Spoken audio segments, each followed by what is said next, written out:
the now defunct Finance Act 2024 for some money for each constituency. But as a matter of fact, 50 million shillings. In the budget, yes. In the budget, yes. Now that has been removed in the wake of the withdrawal of the Finance Bill 2024. But let me assure my colleague members and the public generally that even with that, all is not lost. We are going to work very systematically with the REREC and KPLC to engage the development partners to help us finance this function. Indeed, even as we speak, there is a project going on which is being funded by the World Bank, okay, in terms of extending powers to those areas where the national grid has not reached, what we call the off-grids. And they have been very helpful, Honorable Speaker. I must commend the management of both KPLC and REREC, because as we speak, there are islands on Lake Victoria which previously had no power. And since the national grid cannot be extended to those areas economically, they have resorted to the off-grid power production, which is really helping those areas. We want to extend this to other areas, especially the far-flung areas of northeastern, okay? Yes, to use solar power to be able to light up those areas. Thank you. Yes. Naisula? To the nominee, there has been talk about breaking Kenya Power's monopoly. I want to hear your view. This is a conversation that Kenyans have had for a very long time. Shouldn't Kenya have a choice, depending on your, the costs, the operational efficiency, and all that, whether people should be able to have a choice? The second question is that the Auditor General revealed issues related to meters, specifically the absence of check meters, malfunctioning check meters, and inconsistencies between check meters and the main meters. And that is why people get a different bill. It doesn't match. And so I wanted to ask, these are the cartels we have discussed for the last 2 days, people who don't want this country to move forward. And how do you intend to deal with these electricity cartels and address this irregularity in the metering? Yes, Nelson, we'll take a bundle before you unbundle. Honorable Wandayi, you are heavily opposed to the G2G deal. Now, if this House approves you, you are literally going to oversight the same G2G arrangement because it's still on progress. Has your position shifted, or will your position shift if this committee approves you? Posing, take the third one as well. Yeah, thank you, Speaker. Honorable Wandayi, it's a big problem in the entire Western Kenya in terms of clean power, blackouts. The entire northern Kenya, Western Kenya, that is from Nyanza, South Rift and North Rift. Should you get the favor of the House, how will you tackle that very fundamental issue that is almost historic? Number two, Honorable Wandayi, where is Talo oil in Turkana? Go and find out where that animal is. Should have actually produced oil in Kenya. Should be oil producing country. But disappeared. There's a lot of money that has been sunk and nothing is going on. Where is Talo oil? Thank you, Speaker. Okay, let me endeavor to answer these three. Very short, we can take the next Kikaria. Wow, a mouthful. Those are 4, and they're all very short. You should answer them with brevity the same way they are asked. Thank you, Speaker.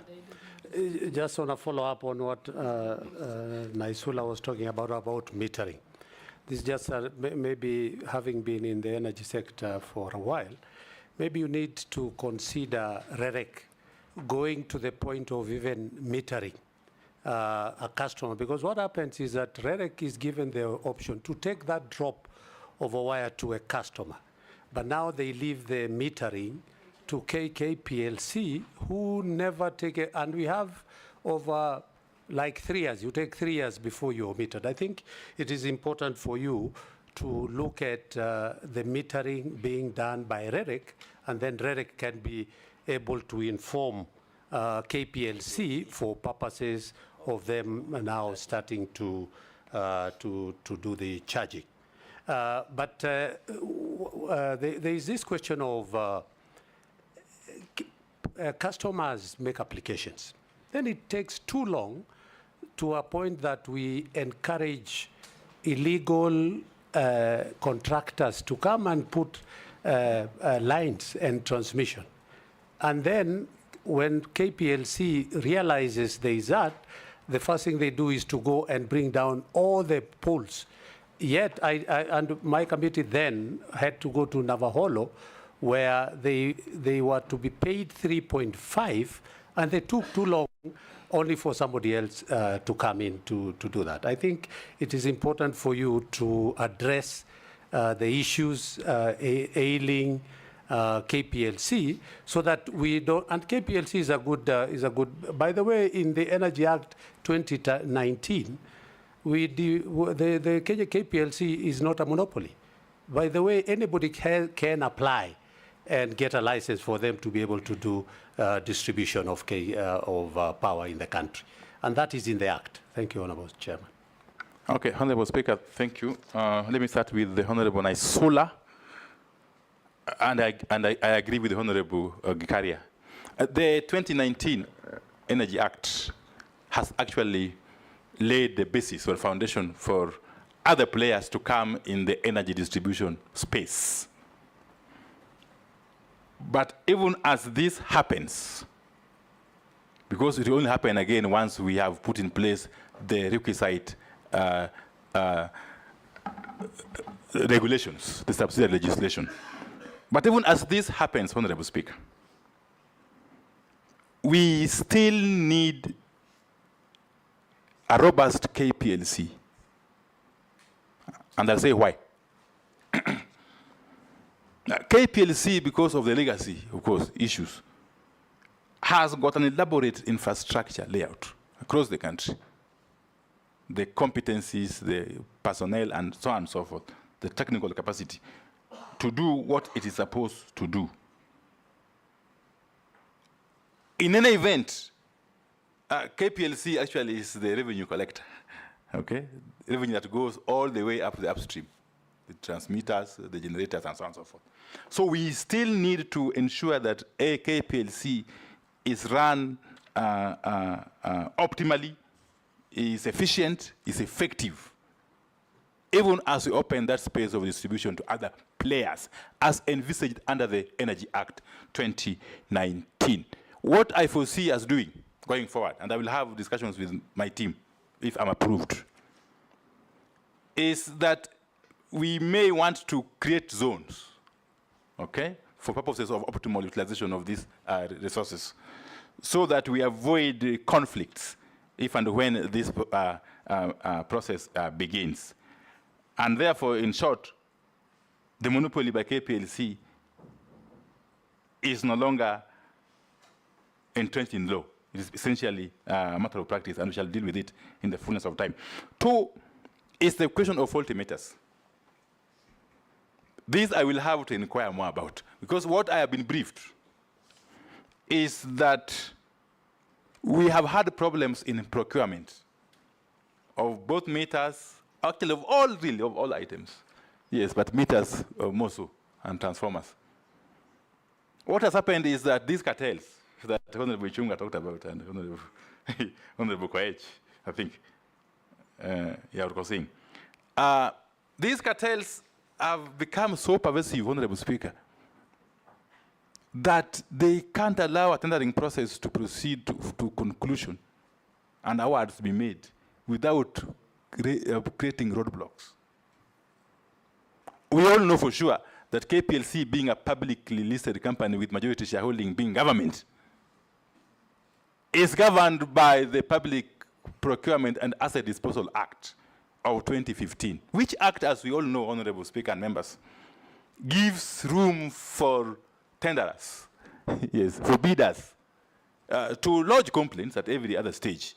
But that is being abused, Honorable Speaker, by entrenched cartels And we shall have to work closely with my colleagues in the ministry to deal with this menace, Honorable Speaker. Honorable Koech, on the matter of G2G deal, the G2G deal, it's indeed true, Honorable Speaker, that I, alongside my other colleagues, who are vehemently opposed to this scheme. But let me tell you, Honorable Speaker, that was then. And I was doing it as my duty to put government to check.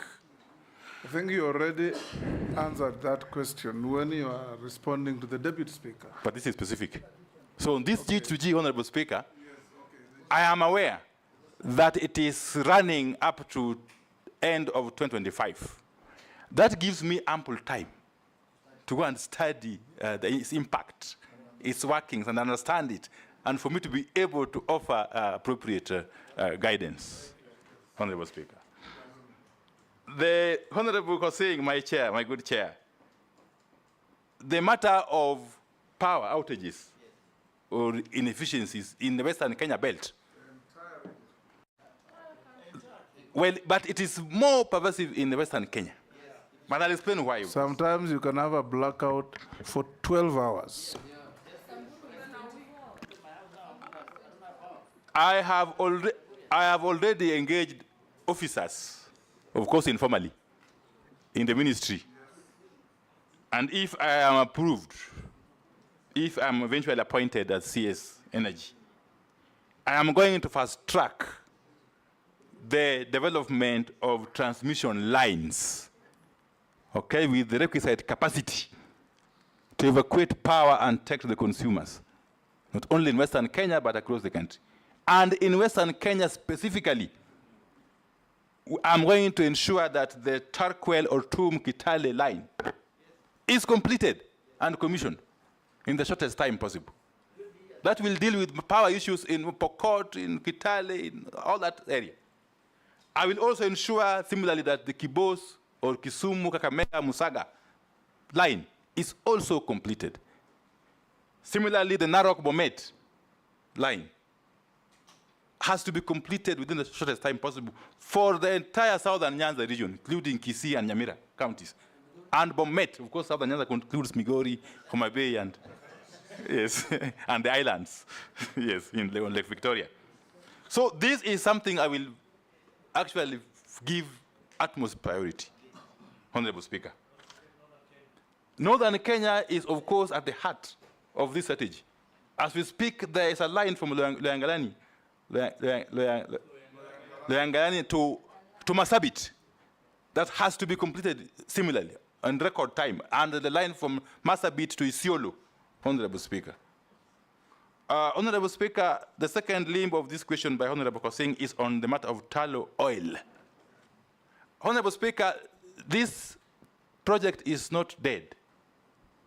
It could have taken a break, but I've taken it upon myself, if I'm appointed, to ensure that it is revived. Because tallow oil is on the ground. What it lacks is the requisite financial capacity to be able to commercially develop the oil reserves in the lower Lokichar, in the South Lokichar basin, Honorable Speaker. We are going to work closely with tallow oil, with the guidance of the Attorney General, to source for a strategic partner who can bring in some financial capital to be able to have this project completed. But again, time is of essence, Honorable Speaker. Honorable Speaker, you know that Kenya is a signatory to the Paris Agreement on carbon emissions. Kenya is a signatory to the Paris Agreement on carbon emissions. And if you recall, the outcome of the conference, the UN conference on climate change, COP27, in Egypt in 2022, if we don't move with speed and extract this oil in Turkana, we may be time-barred because we shall face serious restrictions, including even restrictions from potential financiers, because the world is moving steadily from fossil fuels to clean energy, Honorable Speaker. And Kenya is not an island. And therefore, I'm going to treat this matter of tallow oil and the oil in South Lokichar Basin with the utmost urgency. Honorable Gikaria, my good friend, member for Nakuru East, I agree with him totally. Nothing stops Kerek from putting in place meters. They can actually do the last mile up to the point of metering. Okay? And then a framework is established for handover to KPLC for purposes of billing, Honorable Speaker. This will create synergy and enhance efficiency and contribute to customer satisfaction, Honorable Speaker. Again, the matter of applications taking too long, I have discussed. And I've been made aware of the bottlenecks that the utility companies have been facing. This, again, we shall work on. The question of illegal connections is not necessarily a matter of delayed in processing applications. The matter of illegal connections will still be there even if the applications are processed on time. And we have to deal with it separately or differently. And my proposal, and it's a crime, you know that. It's a crime, of course. Yes. It is a crime, but we must also live with the reality that some of these areas where this practice is rampant are not easy to access, even by the officers of Kenya Power and Lighting. Yes. Yes. So we are going to work on a proposal, of course, together with Parliament and the Attorney General, to pursue an option of bulk metering. Okay? In those kind of situations, the Kenya Power and Lighting can be empowered to identify one entity or one person who will then be billed, and then he distributes the power to the rest of the law already consumers. allows them to do that. Why don't they? Yes, that's why I said from the outset, Honorable Speaker, that I will... Anyway, you are not the minister, so I will need to address it when you... fast track the issue of the regulations, yeah. We'll go to the next batch. We'll start with Robert. Thank you, Mr. Speaker. To the nominee, you know, when Jubilee came into power in 2013, they marketed their last mile connectivity very, very well. In fact, citizens were of the opinion that they would all be connected within like a month or so. And so that has brought a lot of pressure on members of parliament, because whenever people are not connected, they have this belief that the member of parliament is seeking to only power some areas in their constituencies and not others. I would like you to, from your opinion, you know, having of course studied the situation, to tell us what will you do to ensure that this pressure is taken out of members of parliament, because members, you know, the public thinks it's our issue. Now, the other issue is an issue of public confidence, Honorable Wandayi, in that office, and considering that you have been also with us in the minority, you know, and I'm saying this because you know what Kenyans out there have said, and it will be important for you to address them from this point. What can you tell those Kenyans that believe that you took advantage of the young Kenyan demonstrators, some of whom who died while they were demonstrating, so that you could negotiate your way into government?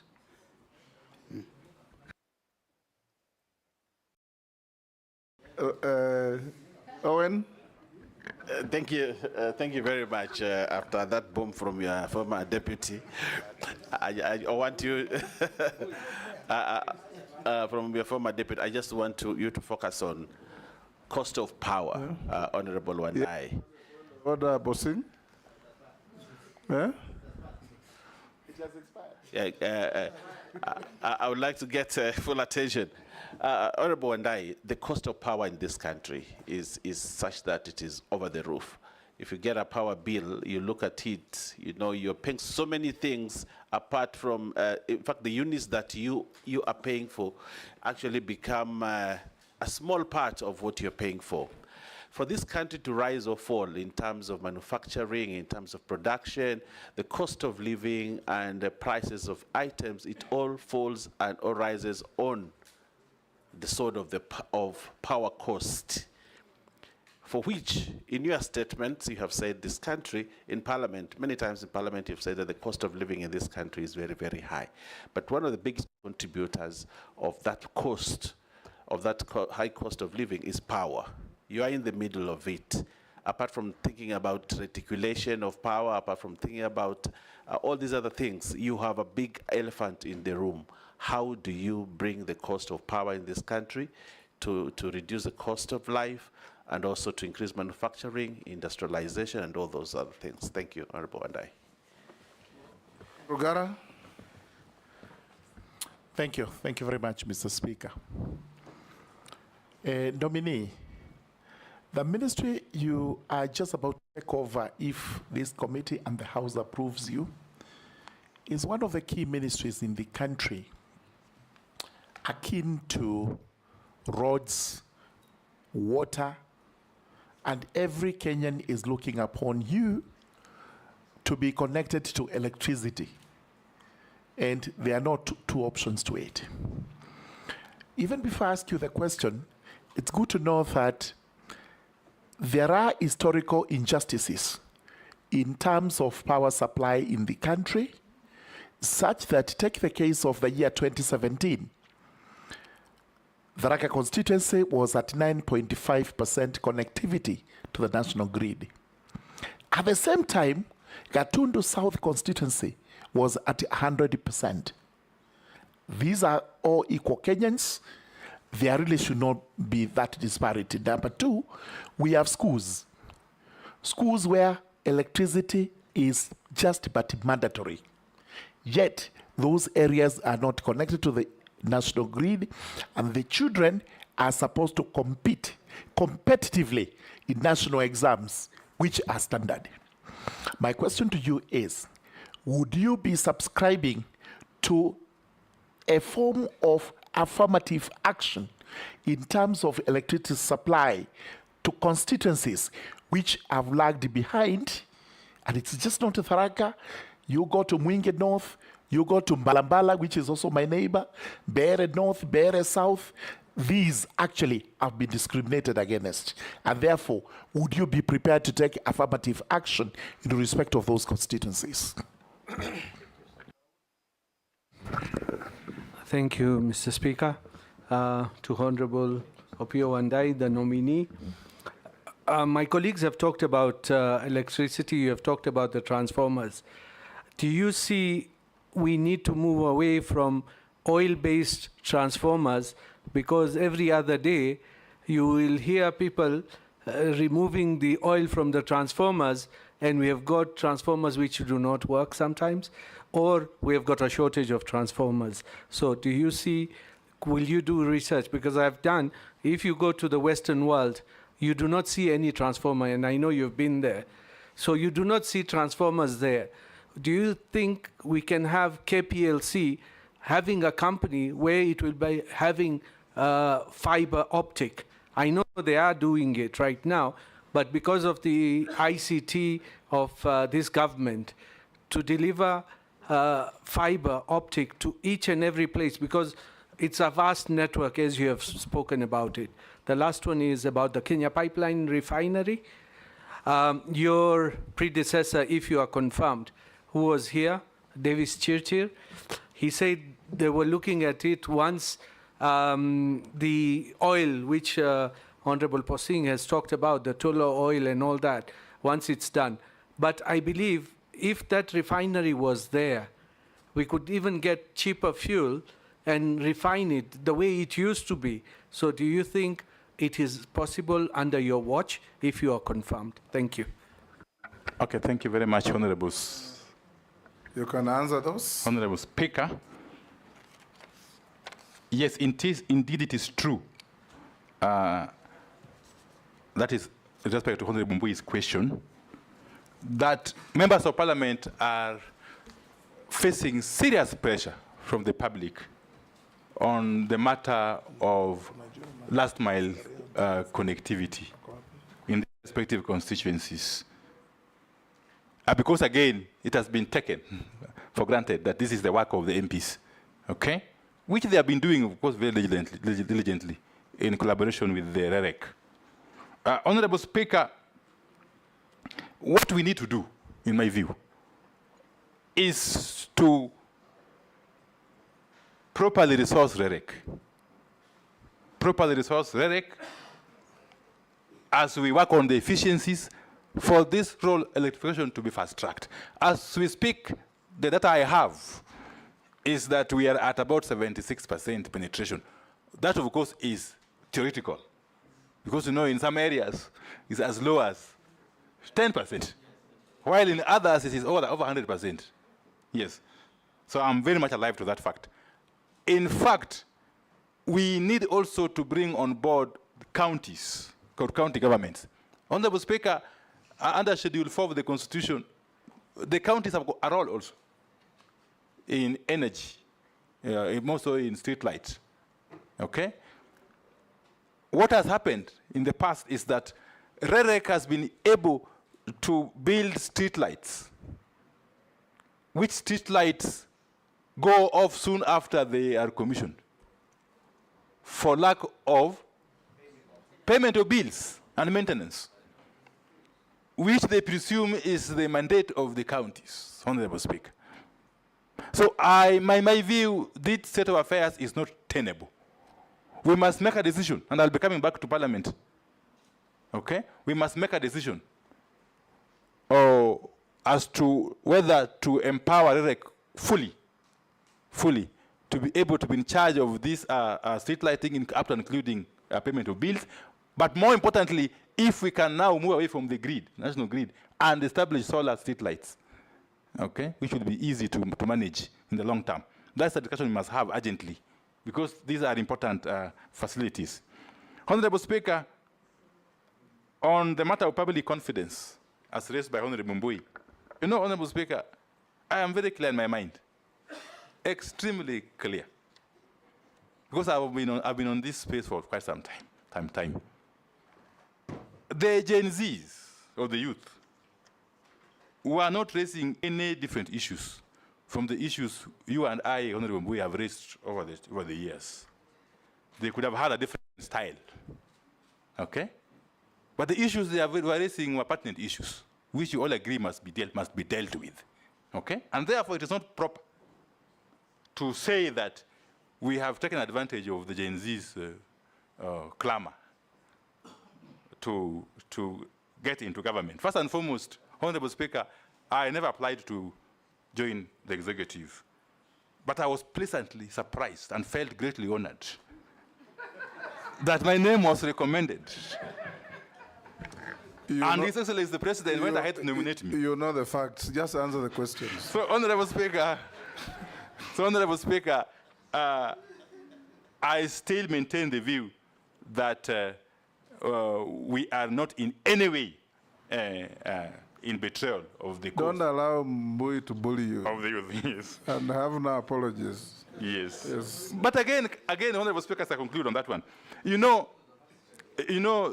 we are basically coming on board in a paradigm shift.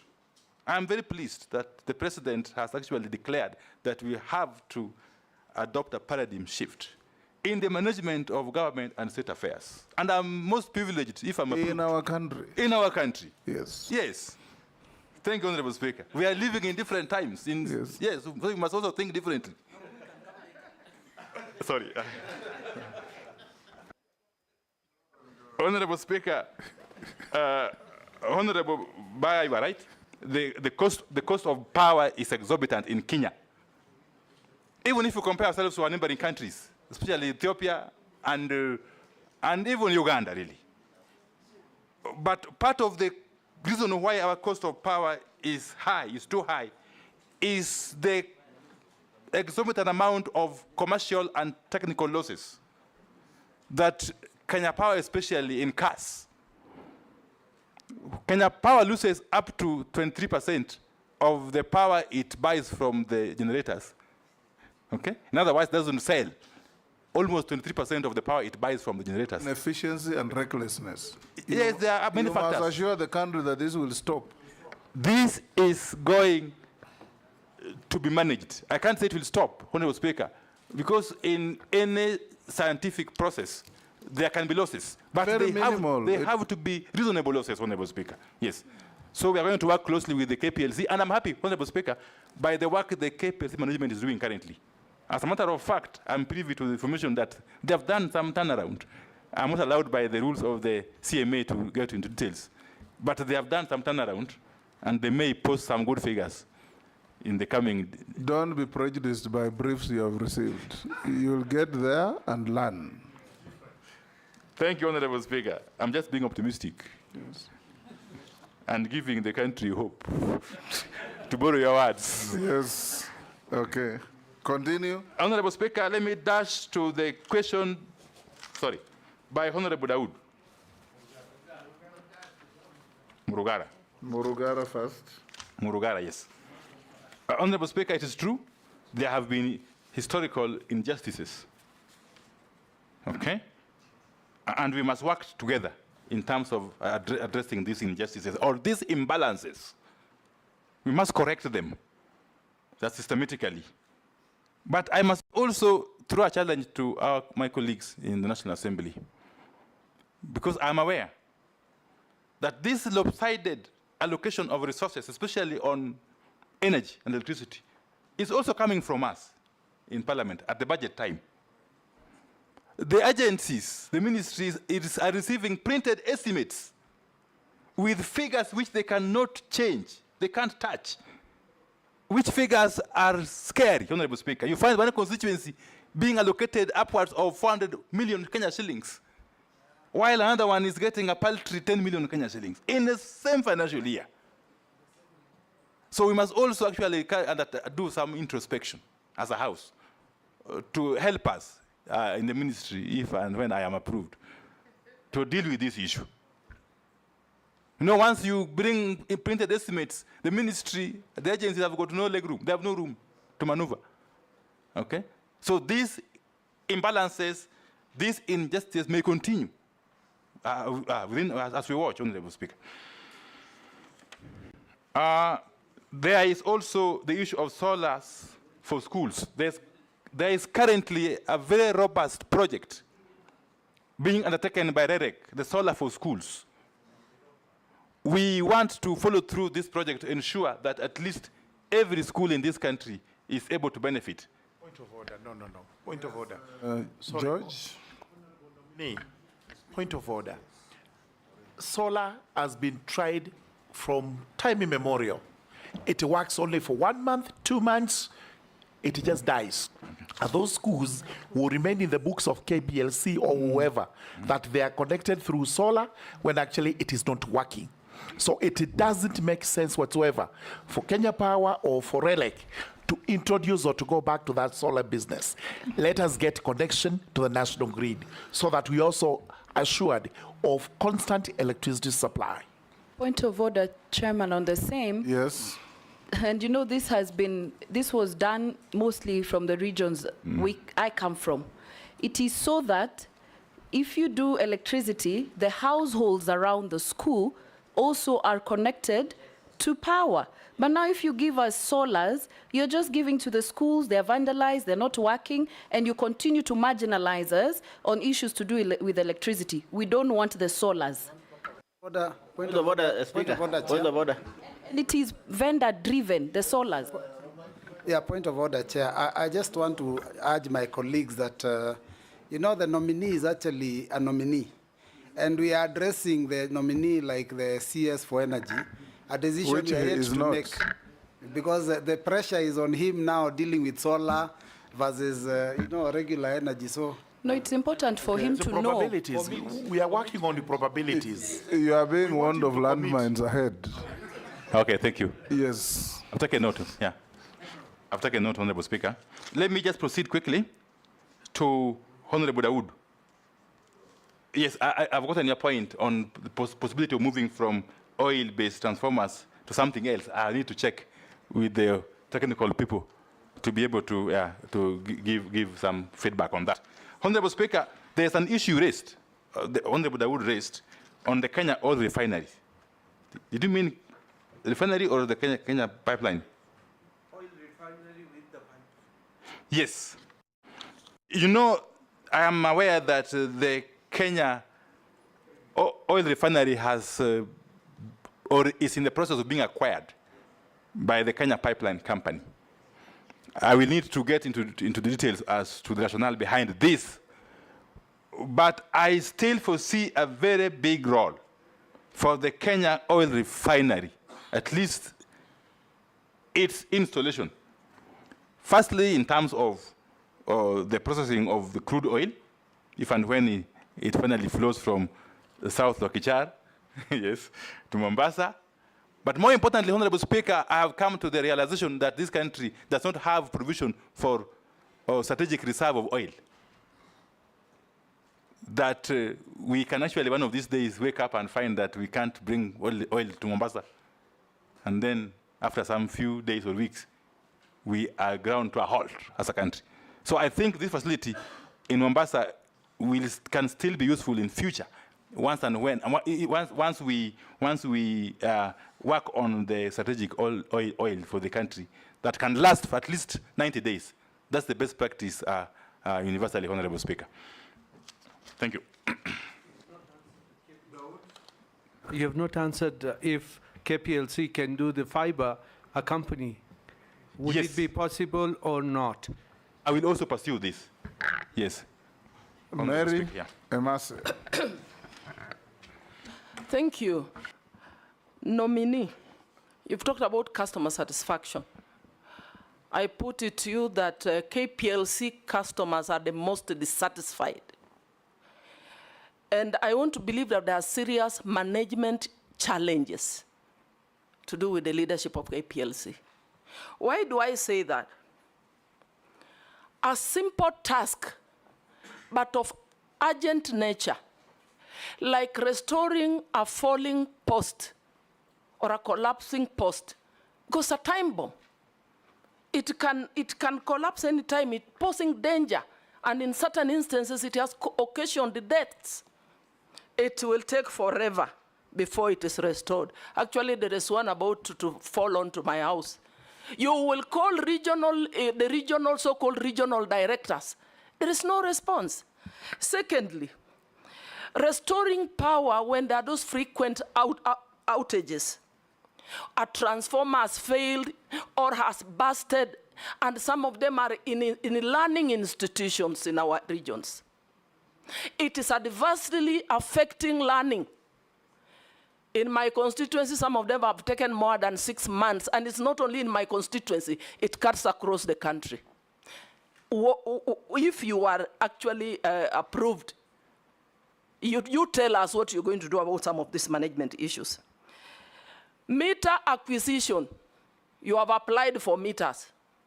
And I'm told even these meters are already being adulterated by the cartels in the industry. You will wait forever. Kenyans have to bribe to get meters. Now, knowing the Wandayi that we know, I want to believe you're going to fight corruption in the energy sector. Sometimes, villagers have had to come together there's a chama for power, so that they put money together to procure an independent electrician to restore power. This is the Kenya we are living in, Honorable Wandayi. And finally, you've talked about making sure that all the power lines, the projects that are incomplete or ongoing, that you will make sure they are completed in the shortest time possible. And I'm asking myself, Honorable Wandayi, where are you going to get the money from? Because after rationalization of the budget and the collapse of the finance bill, which you strongly objected to, reject the bill, can you tell us where you're going to get resources to finance all those projects? Because I want to believe the reason they are incomplete is because of funding. Thank you. Thank you, Honorable Speaker. Nominee, there are some key transmission lines that are yet to be constructed. And with the shrinking revenue and reduced headroom to borrow, What are you going to do to ensure that they are done since the country needs them? Honorable Mishimbo. Yeah, thank you, Honorable Chairman. Honorable Chairman, my first question is on environmental concerns. And I'm talking about the proposed Lamu coal power plant. I know there have been some opposition from environmental groups concerned about the impact on the local ecosystem. So my question is, how will you balance energy needs with environmental protection? My second question, it is on the issue of the project dubbed the Lake Turkana Wind Power Project. I know you are once the chair of PAC, and I was also in the committee of PIC, and this matter kept on coming and coming each and every time. This project was at a tune of 70 billion, and so many billions had been already utilized. So I just want to ask you, do you see that the taxpayers' money had some value to where we are right now in regards to that Lake Turkana wind? I know you are not yet the Minister for that energy. Maybe you're going to be approved. I want you to check on this because a lot of money have really been utilized, and yet we don't see any tangible results from that. My last question, it is in reference on what happened in Embakasi on the 2nd of February, where there was the explosion, and so many Kenyans were killed and some were injured. Again, there was an explosion by the petroleum tanker in Sashangwani about 11 years back, the other one at Molo. So my concern is, what safe standard measures are you going to put in place to ensure that we save Kenyans from such fatal accidents and any other times? I thank you, Honorable Chairman. Sharia.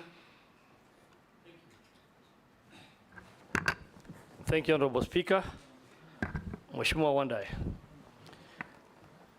And as my colleague Murugada said, Balambala is connected to the national grid.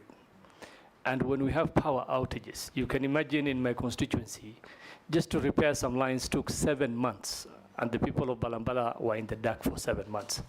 I appreciate KPLC. I've been trying to call them to fix, which finally they said they will this week. Kindly, can you, if approved, could you look into the turnaround or how fast they can attend to faults within the line? Because you can imagine a whole constituency which produces almost 54 megawatts and adds it to the national grid through solar, being in the dark for 7 months. How will I explain that to my constituents? So kindly look into that. I thank you, Honorable Speaker. It doesn't require kindness, it requires responsibility. You know, he was my leader, so sometimes I have to treat him with the same respect that I did when he was my leader. It requires responsibility. Nominee, can you answer those? Okay, I'll try to be brief. And again, Honorable Mase is spot on. Yeah, the matter of customer satisfaction is known to all of us in terms of services by KPLC. What I think, without really going into details, because I'm here to assume the office. Honorable Speaker, what I think KPLC requires, and it's a giant company, actually employing over 10,000 people. What I think KPLC requires is an urgent, what we call business process reengineering, to look at the totality, okay, of the architecture of the management of KPLC processes and functions. Honorable Speaker. 2 is the question of transmission lines that are yet to be completed. Honorable Speaker, some of the lines, actually nearly all of the lines that I mentioned earlier on, that I will try to fast track their completion, have got funding. Okay? They have got funding as we speak. And most of the funding coming from development partners. So my work will be to work closely with the agencies responsible to have these projects completed within the timelines that are stipulated. The Honorable Mukami, again, is basically speaks to the question that has been raised by Honorable Masi. Yes. And I will work closely with you if I get the honor of being approved, yeah, to see to it that this is done, the matter of completion of these transmission lines. Honorable Mishi, yes. the question of carbon emissions is very serious. But again, we shall have to work closely with all stakeholders to strike a balance between energy needs of the country and environmental protection. That delicate balance will have to be struck, Honorable Speaker. Yes.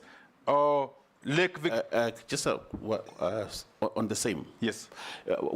If you allow me, Mr. Speaker, I don't want to allow myself. Thank you. I would like to ask you a question on nuclear energy. You know, there's a proposal in my... It's not the same. No, He it's... was answering a question on coal. That is called, this is nuclear. How can it be the same? It's different. Yes. Let him finish answering those questions, then I'll give you... Thank you, Mr. Speaker. Honorable Speaker, Lake Turkana wind project. Honorable Speaker, for sure, this is a matter again of public notoriety. I kept hearing about it when I was in the last parliament, I think. Yes, it was within the purview of the Committee on Energy and PIC then. I'm aware, despite all the issues that were raised then and even now, that eventually the power is being generated. Okay? As a matter of fact, Honorable Speaker, in our total installed, out of our total installed energy capacity, which is about 3,200 megawatts, the wind power is accounting for about 460 megawatts or so, the bulk of which is from this Lake Turkana wind. So I will take time once I assume, if and when I assume office, to establish more details surrounding this project, yes, and to draw lessons from it that could inform our future engagement with similar projects. Yeah. Yeah, Honorable Speaker, yes, again, the issue of gas explosion in Bakassi, Sachangwan, and so on and so forth. It's a question of regulation. It's a question of regulation. I will be working closely with EPRA and enforcement of the law. Yes, I'll work closely with EPRA to see to it that these occurrences are a thing of the past. In fact, Honorable Speaker, one of the areas I'll be focusing on, if I get to be appointed, is to push the LPG uptake by the public in terms of cooking, okay? From the current about 40% to 100% by 2028, actually, 2028. That should be the target, Honorable Speaker. And we are going to work closely with all the relevant players to ensure that we make it possible for the Kenyan people in the countryside and everywhere else to access gas, clean energy for cooking. Because we can no longer continue in the manner we are continuing of using charcoal, using firewood. It's not sustainable, Honorable Speaker. Yeah. And therefore, if for this to happen, we must put in place a proper enforcement mechanism to forestall such unfortunate occurrences that have happened in the past. Honorable Speaker, Honorable Shurie of Mbalambala, again, the same issue of response by KPLC that was raised by Honorable Emasi. But I'm also happy that the solar plant in Garissa is really contributing immensely to the national grid. Currently, solar energy is accounting for about 220 megawatts of our total installed capacity, the bulk of which is coming from Garissa, and Mbalambala to be specific. I'm also happy, Honorable Speaker, to notify honorable members that there's also a line which I need to fast track, a transmission line from Garsen to Garissa, that if completed will also help in connecting the populace around that area to the national grid. Honorable Baya, if you allow me, I just finish with him. Yes. Honorable Baya's question on nuclear energy. He did not finish asking. Now you can ask. I would like to say this, you know, yes, we must generate electricity through other means, including safe energy like nuclear. There is a proposal to set up a nuclear plant in a place called Uyombo in Kilifi North constituency. And this has elicited a lot of reactions. It's not just about environment, it's just about human beings and preparedness of this country in venturing into nuclear energy and nuclear waste and all that whole realm about nuclear. But the people of Uyombo have said no, they have refused. And looking at many factors, and they have a right, they've been forced, they've been beaten, many things have happened to force them into this nuclear. Would you stand with the people of Uyombo and actually agree with them and look for other sources of energy other than nuclear? Honorable Speaker, let me just take some 2 minutes to explain something. You know, first and foremost, Kenya is a member state of the International Atomic Energy Agency that regulates matters nuclear across the world. And Kenya has adopted the International Atomic Agency's milestone approach in terms of establishing a nuclear energy plant. In this approach, there are phases that we have to go through. I am informed that the first phase, which involves public participation, among other things, has been undertaken. But more importantly, Honorable Speaker, we have even gone further and identified a site, an alternative site, as is required under the framework of the IEA. And the site, Honorable Speaker, is in Kwale County. The alternate site is in Kilifi County. The alternate site is in Kwale County, Honorable Speaker. What I want to assure honorable members, even though I haven't assumed the office, is that once I assume the office, if I do so, I will revisit the matter. Not as a way of stopping it, but as a way of encouraging more holistic involvement of all stakeholders as we move forward. Because this country, Honorable Speaker, my view, that is my personal view now, needs nuclear energy. It is not only clean, but very cheap. Correct. It will only rival geothermal energy in terms of contributing to our base load, Honorable Speaker. Thank you. Russell. Thank you very much, Honorable Speaker. Honorable Wandayi, I think for your information, Lake Turkana Wind Power evacuates 360 megawatts to the national grid. But Marsabit, the main town in the area, is on power, on diesel generators. That is the inequality that is there. So my question is, in Vision 2030, we as a country project to be a middle-income country and industrialized. But that cannot happen without having power, because 3.3, gigawatts is not enough power to seriously run industries.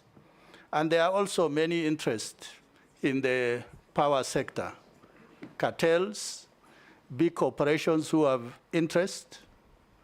There are many who have preceded you. I really want to hear from you, what is it different that you are likely to do? Honorable Mbuya said something, Juneta said something, and you come from some other corner. Maybe you bring a new type of thinking to all this. Maybe you will share with us. Thank you, Honorable Speaker. Thank you very much, Speaker.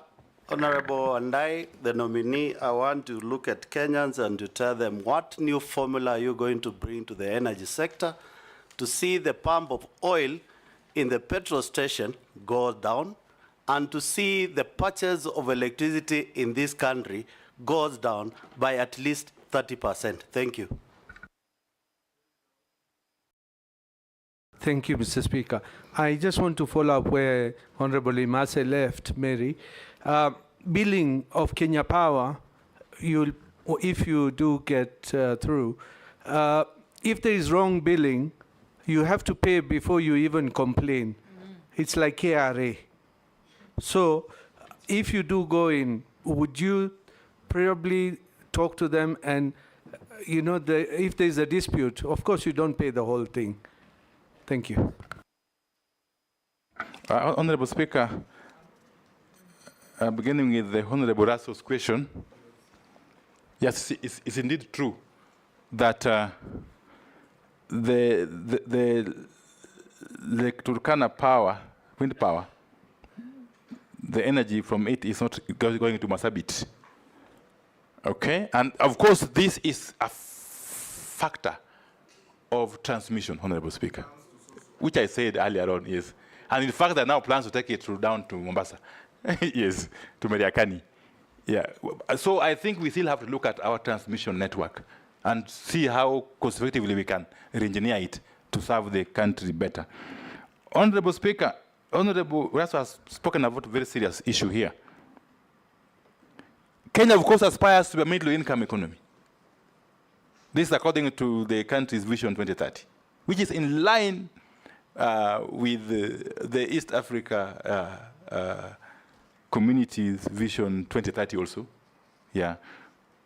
Honorable Speaker, there is no way we are going to industrialize and therefore grow the economy without an assured supply of clean, reliable power or energy. I was just looking at some statistics, Honorable Speaker. A state like California in the US, which is the same landmass as Kenya, has got an installed capacity of 60,000 megawatts. The peak requirement, I'm told, is about 40,000 megawatts. Kenya has got an installed capacity of 3,200 megawatts, with a peak requirement of 2,200 megawatts. So we are playing in different leagues, and yet we want to grow through industrialization. My take is that we must increase our installed capacity based on clean energy sources. Geothermal, of course, hydro, even if it is not very reliable, because sometimes we get prolonged drought. But we must continue to increase this. And that's why I'll be very keen in ensuring how the licensing for these geothermal sites is done going forward. We have to give the KenGen the capacity, the mandate to generate more power, okay, which then will attract investors. Because once we have got enough power, Honorable Speaker, people will come and establish industries. There's a school of thought that has it that first of all we establish the industrial parks, then power will. I don't think we have to find a balance, Honorable Speaker. The fact of the matter is that we need cheap power or energy for us to attract investments and for the economy to grow eventually. Honorable Mule, the pump price of fuel, we must understand, is not just a simple matter. What contributes to eventual pump price of fuel, I think, are threefold. One is the landed cost. Landed cost at Mombasa, of course, will vary from time to time based on other factors globally, including the war in Ukraine. Now, the other day you saw the Hamas leader was killed. It creates shocks in the oil market. Correct. All those factors will contribute to the landed price, landed cost at Mombasa. That's one factor. And we have no control over that as a country. The second factor is taxes and levies, which to a large extent is determined by the House, the National Assembly and the Senate, I believe. So I'll be working closely with you if I get appointed to address that. But the third factor, Honorable Speaker, which we as a ministry may have more control over, is the question of storage and transportation of fuel, the logistics.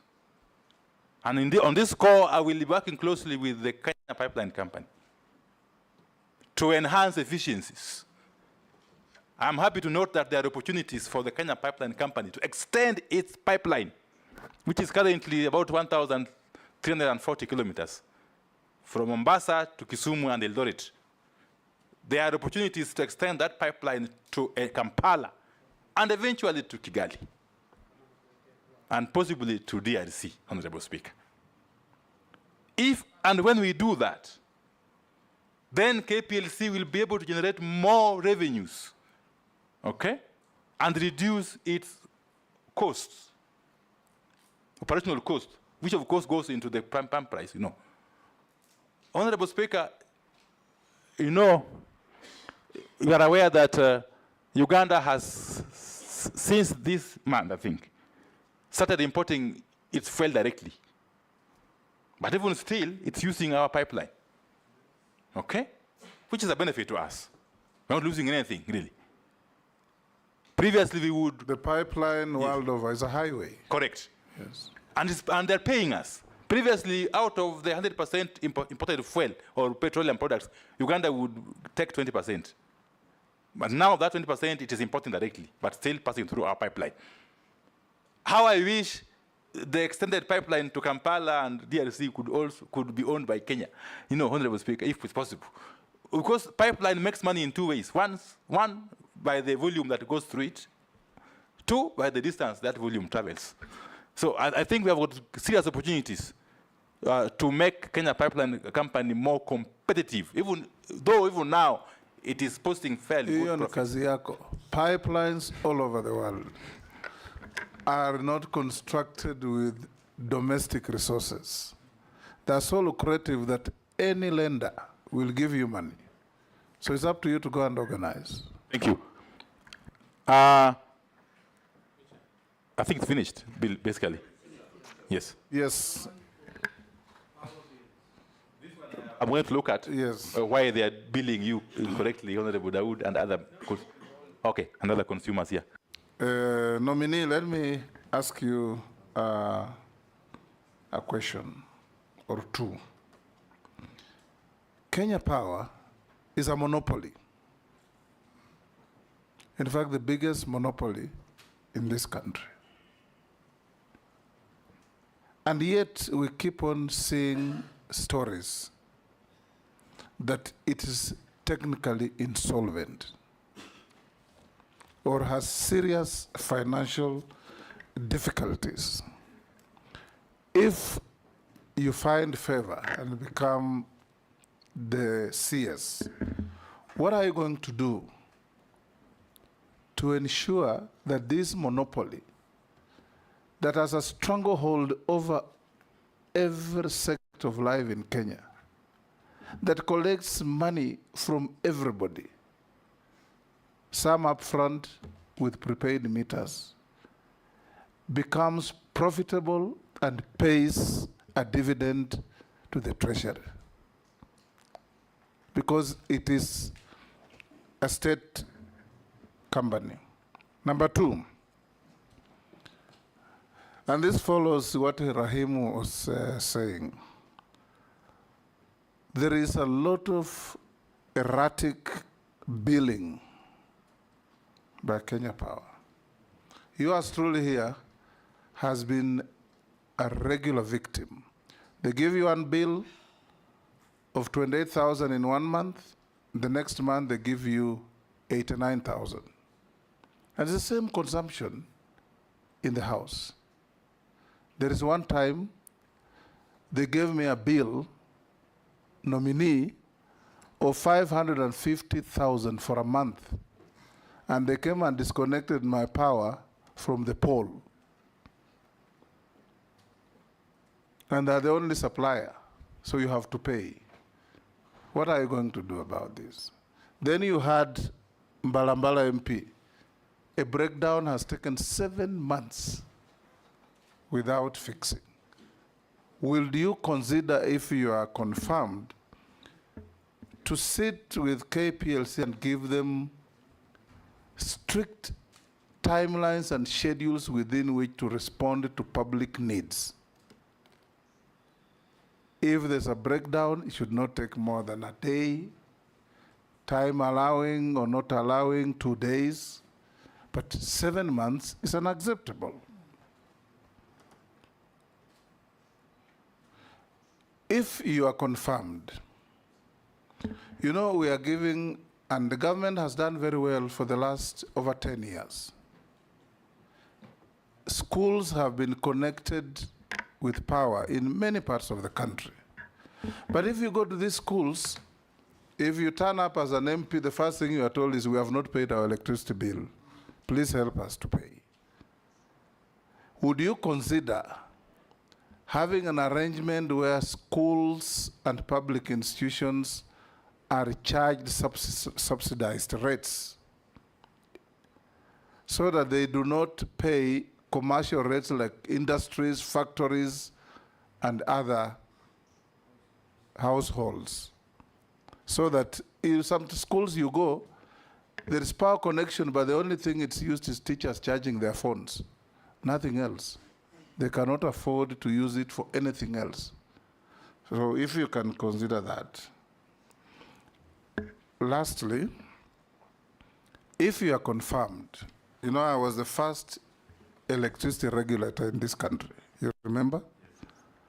At that time, when we carried out a study, there was in the Southern Africa countries called the Southern Power Pool, where Zambia, Zimbabwe, South Africa, Botswana, Lesotho, Swazi were all interconnected. So if there was a shortage of power in Zambia, it automatically flows in from the connection in the pool and vice versa. Would you consider working with your counterparts in the region to create a power pool for the East African countries, including Ethiopia that now has enormous capacity after the Renaissance Dam, so that we can, in times of straits like droughts, it automatically flows into Kenya, there is metering, and we pay for it? Thank you, Honorable Speaker. I will answer them in the reverse. And I agree with you. We have no option but join in the East Africa Power Pool. First, as a way of creating for our actors additional market. So that if we do what we are promising to do of increasing our installed capacity, then excess energy can find an outlet, Honorable Speaker. And in the converse, if we are short of energy for whatever reason, we can get energy from the neighboring countries within the pool easily into our national grid, Honorable Speaker. There are no two ways about it. The issue of possible subsidy for schools is a great idea in my view, Honorable Speaker, and it's an issue I may have to pursue and see to what extent it can be actualized. If and when we adopt it, it looks very revolutionary because the schools are actually suffering a great deal in terms of struggling to pay these bills. And the issue of erratic billing by KPLC, which was clearly indicated earlier on by Honorable Dawood. The issue of KPLC profitability, despite being a monopoly. Honorable Speaker, I said from the outset that in my view, based on what I've seen on the desk, my desktop analysis, the KPLC would require nothing short of a business process reengineering. But then, if and when I get appointed eventually, I will have to have a sitting with the KPLC management and other players to dig deeply into the matter of KPLC, so that when eventually we prescribe solutions, the solutions that will have long-lasting impact for the benefit of the people of Kenya, Honorable Speaker. Thank you. I've sent a few questions. Some have been put to you and you have answered. Will you end KPLC monopoly? That I've just asked you. And corruption in the petroleum industry, what will you do about it? When you revamp oil drilling in northern Kenya? I think this we have all answered. Another one says KPLC sacked 40 staff in Mombasa in 2020. When they appealed, the managers who had sacked them sat on the appeal and summarily dismissed it. Will you intervene if you are confirmed? Then other one Yes, Maya. The other one is, what strategies do you plan to implement to reduce or eliminate power outages and improve the reliability of electricity supply across the country? This you have answered. Can you outline specific measures to enhance the efficiency and capacity of the national grid? You have answered. Illegal power connections not only result in significant revenue losses, but also pose serious safety risks. What steps will you take to curb illegal power connections and ensure that all consumers are legally and safely connected to the electricity grid? How will you collaborate with law enforcement and other relevant agencies to address this issue comprehensively? I think you have also touched on that. And finally, it's to also indicate to you, nominee, that in comparable jurisdictions like Philippines, power losses amount to just about 5 to 6%. And here you talked of what, 40%? 23%. It's unacceptable. Owen? Yeah, I have a question here from one of the people watching. It says, hello, Mheshimiwa, my name is Kibor, an employee of KPLC and a skilled contract. Can you ask Honorable Opiyo why we've stayed almost 5 years under contract, yet they bring unskilled employees instead of hiring us? And he says, we have 892 skilled fundis who are under contract in KPLC, and they have refused to hire. You are not a minister. You will not answer that. And you are not solving industrial problems in KPLC. Yes, we are being vetted. Yes. Honorable members, we'll now, yes, Mary? From? No. You have? Go ahead. One only. Sorry. One is from a Kenyan who is complimenting you and saying if you open the refinery, they'll have opportunity for internship as students. The other one is asking, how long does it take to compensate a Kenyan whose house was burnt in 2022 through a transformer fault? So if you get to office, how long will you take to compensate such Kenyans? Honorable Speaker, I think if I am lucky to be appointed, I will take up these issues with the relevant persons in KPLC here. Yes, nominee, can you answer the following questions? Have you been adversely mentioned in any integrity-related report? Not at all. Not at all. Yeah. Do you hold any leadership position in any political party within Kenya? No, I'd resigned last week from both ODM and Azimio La Umoja Coalition Party. What is your net worth?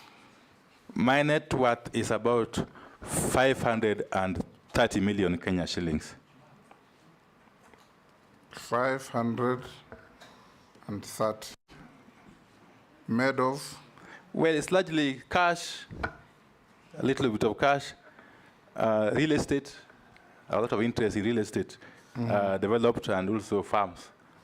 I have farms all over, Honorable Speaker, in Siaya. In Siaya. You've been buying out your neighbors? Not really.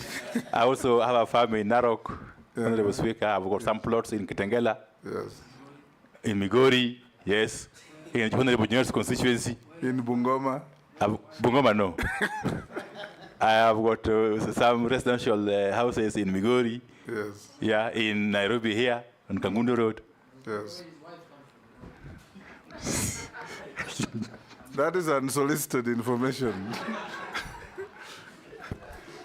Nominee, unless you are otherwise lawfully held, we received how many? 13 memoranda on you. You responded to all of them satisfactorily. Your documents have been checked with what we have, and they have been found to be in order. You are therefore released to go about your duties. You know, you are a member of this committee ordinarily, you are a member of this committee. Yes, I know, Honorable Speaker. Yes. Yeah, thank you very much. You are not allowed to participate in any of the proceedings in this regard. Most obliged. Thank you. Actually, we have not discharged him from the committee. Once he leaves Parliament. Yes, once you... You need to discharge him now. Honorable Speaker, thank you very much. And I want to thank you for the manner in which you have conducted this process up to now. And can only look forward to your favorable consideration when you retreat to do your report, Honorable Speaker. Thank you, Honorable Wandayi. I'm delighted that for a change, you can plead.